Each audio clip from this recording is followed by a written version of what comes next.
knew a little codger who came out without a scar. His name was Paddy Mulligan, the man from Mullingar. The Bealers chased him out of Connemara for beating up the valiant Scan O'Hara. When Magic came to Ballymote, he stole the parson's car and he sold it to the bishop in the town of Castlebar. 700 Bealers couldn't catch him. Catch him! The king sent out the northern for to lash him. Lash him! When Patrick came to Dublin town, he stole an armoured car and he gave it to the IRA brigade in Mullingar. On Easter Monday morning, when the boys did hear the sound, well, Paddy raised the flag of war down in his native town.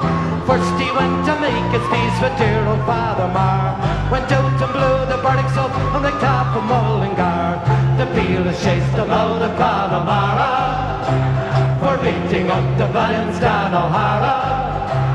When Patrick came to Ballymote, he stole the parson's car and he sold it to the bishop in the town of Castlebar.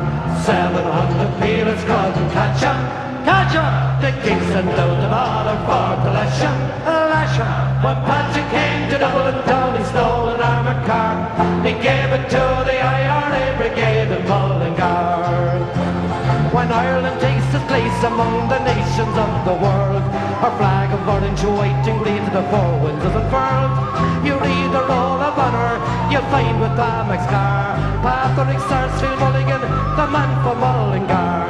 The Bealers chased them out of Connemara for beating up the valiant Stan O'Hara. When Patrick came to Ballymote, he stole the parson's car and he sold it to the bishop in the town of Castlebar. 700 Bealers couldn't catch him. The king sent out an order for to lash him.